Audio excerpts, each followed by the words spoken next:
Morning, class. Welcome to our lecture video for the first lesson on Unit 3, Writing a Summary. First, let's discuss what is a summary, and let's go directly to where we left off. So when we talked about summarizing or writing a summary, this means summarizing a particular text. Therefore, when we summarize a text in distilling its essential concepts in a paragraph or two, we remember the following goals. First, we need to reproduce the key ideas and points of a text and to express these concepts and ideas with precise and specific language. Therefore, when we are going to reproduce key ideas, we also need to reduce the long text into concepts and ideas that are precise and is using a specific language. Now, in preparing to write a summary, you must be ready to choose which parts of the text to include and which parts to exclude in your summary. Therefore, when reading a text, there are two techniques that you can use in order to prepare. The following are previewing, skimming, and scanning. In other words, when we are going to prepare to write our summary, it is but important that we read the entirety of the text. In what ways can we read the entirety of the text without sacrificing much of our time and being efficient in time management? We can preview the entire text, or we can skim and scan the entire text to get the gist of the particular topic that we are going to write a summary about. Now, we need to remember that when selecting which parts to include in your summary, we need to take note of the following. First, your purpose of summarizing the text and your own view on what is essential in the text. Meaning to say, you must have the comprehension of what is essential and what is not essential, depending on the purpose that you have in summarizing the text. Now, in previewing, you need to set your goals in reading any academic text early on, especially when you plan to summarize it later on for research or study purposes. This will allow you to be more focused and to pay more attention to the parts of the text that are important for your purposes. Therefore, when you're going to use previewing in preparing to summarize a particular text, you are going to read in advance, meaning to say you are going to take a time in reading and understanding the text that you're going to summarize depending on your purpose. Before you read a text in earnest, try the previewing technique first to better orient yourself to what you need from the text that you're going to dive into. Now, these are the steps that you can follow for previewing. Number one, do not skip the title. Why? It is usually written to orient the reader and provide a hint as to what the central concepts of the text will be. Consider the subject matter. Ask these questions. Have you read about this topic before? What prior information about it do you already have, or what can you guess? And by guess here, we mean a hypothesis or an educated guess. Third, who is the author of the text? Is additional information about the author available in any part of the text? And what do you already know about him or her? Why is this essential? We need to look into this, especially if we are going to look into various topics or various disciplines in order for us to determine what the author can contribute to the text's context in general, or to the content of the text in general. Fourth, where was this text originally published? Who might be the audience for this kind of text? And what could the audience expect to find in the text? Remember that when an author writes a particular book or writes a particular text, there is a target audience in which the text is intended for.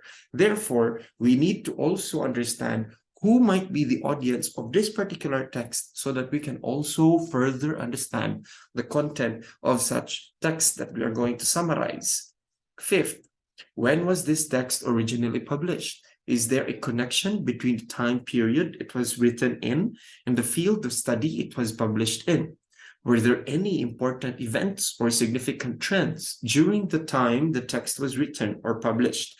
We are not talking into the relevance and the timeliness of these texts. Make sure that the time period in which these texts are written are still connected to the field of study that it is relating in or circulating in. Make sure also that it is according to of updated relevance or updated significance. Sixth, what seems to be the general progression of ideas in the chapter titles or heading that section of the article.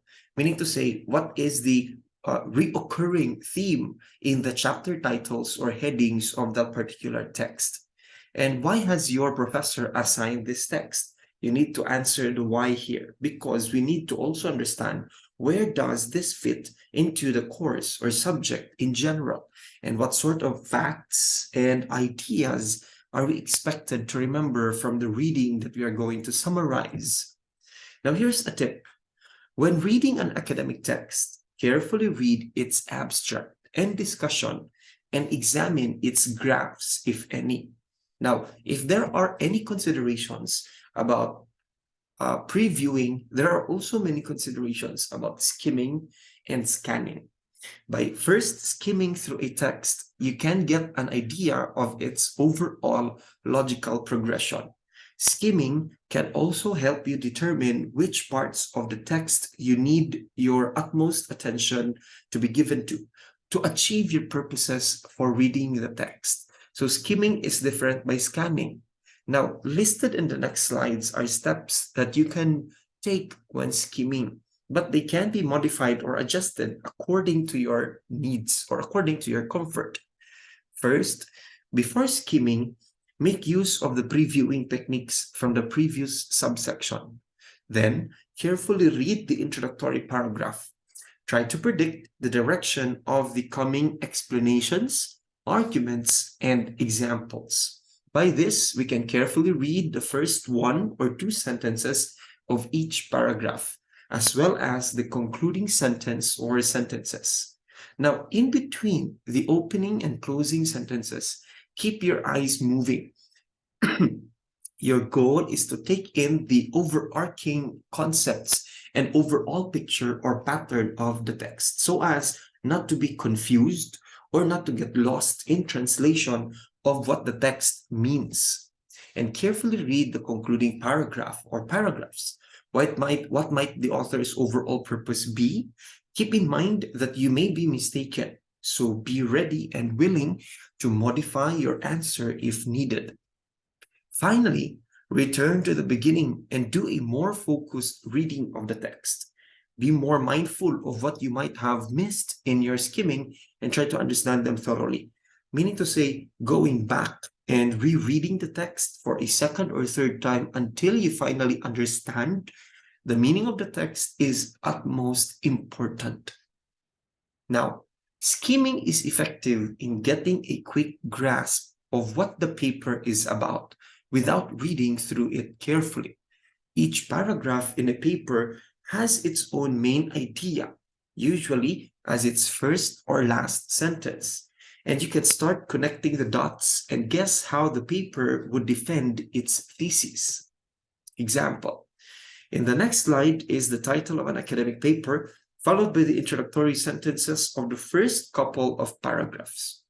The title is Muling Mag-abang sa Kundiman, Revisiting Edgar Samar's Poetry. Now, this next paragraph or a couple of sentences is the introductory sentence. In recent years, many students and even quite a number of adults and parents have come to know the name of Edgar Samar. However, it is a lesser-known fact that Edgar Samar has been very prolific in the Philippine literary scene as early as 2002. For 13 years, Edgar Samar has been a successful fictionist and poet. In recent years, asking who Edgar Samar is in the Philippines would more often than not result in people being familiar with the name. To delve more into the poetic works of Edgar Samar, 2 of his poems will be presented in this paper. These are what would you read while still skimming the paper before reading it more closely. Therefore, you are now given an idea of what the topic might be in this particular paper based on the skimming that you did. So skimming is still reading through it, but only on the first introductory sentences of the paragraph, just to get a glimpse of what might the topic be in this particular paper. Now, scanning, on the other hand, is similar to skimming, except that you should have a more focused purpose. You are now skimming to find a particular fact or figure, or to see if the text mentions a specific subject you are researching. Now, an effective summary should be able to condense a passage into a shorter form because it only communicates the essential facts of the original text. You are rewriting the text to be more focused on the main points for easier reference later on. Remember that point, that you are going to rewrite the text in a more focusing more on the main points for easier reference later on, so that when you study, it will be easier for you to understand. Now, what is included in a summary? Effective summarizing is important for both research and writing because it can allow you to return to pertinent information much faster. Therefore, in the next slides is a list of what is and what is not included in a summary. First, include the title and the name of the author in your first sentence. The first few sentences of your summary should contain the author's thesis, so it is easier to recall what the key points of the text are.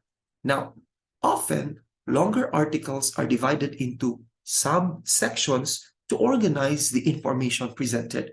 Now, make sure to maintain the subsections and keep informations with similar ideas close together. When we say close together, idea A that is close to idea B should be written, if not next to each other, close to one another, in order for the transition of the understanding of the information to still be present and to be presented in an organized and excellent manner. Now, omit minor details and ideas that are not central to the text. However, be careful in omitting too much and warping the author's original intention. Why? When you omit specific examples, unless they are integral to the author's argument, the purpose of the example is to provide clarification. Then it can be omitted if it does not provide clarification. And avoid opinions or personal responses in your summaries. A summary should only contain the author's ideas, so your opinions are not needed in a summary. Try writing the first draft of your summary without looking back at the text as you write to avoid plagiarism. Make sure that you are rewriting according to how you also understood the context of the author's ideas. Okay, so these are examples.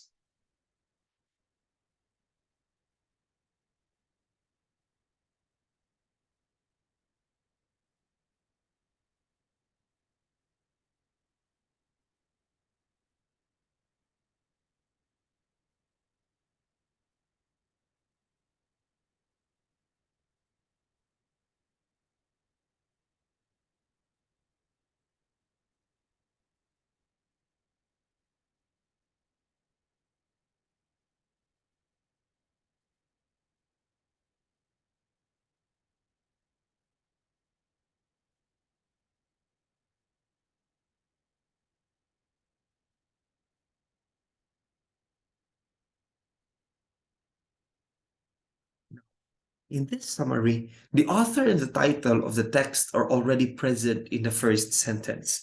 The thesis is also immediately given to provide a clear guide on how the rest of the summary will be written. Therefore, it provides an overview of what else the original text might be talking about, the ideas connecting to the ideas in the summary that we do not include anymore, but could be still of significance to the reader. The summary then talks about the important details in the text, excluding any additional examples, and take note, personal opinions. Now, find an academic paper or text that you can have or that you have previously discussed in a different class, or find one that you have read before. Then write a short summary for it in no less than 250 words. You need to ask yourself the following: what are the goals of a summary? And what should you read first when skimming, and why? Okay, now let's try to wrap up our discussion. A summary is a shorter and more condensed form of a text, and this is a good practice to follow when conducting research or when you are studying. The goals of a summary are to reproduce the key ideas of a text and to express them with precise and specific language. A proper summary can be used to help you return to pertinent information that you might need for your academic paper. Now, these are the learning references for our discussions, and I hope that you're able to jot down important details and points in this particular lecture video for you to use in studying this lesson. Thank you very much, and I hope to see you in class.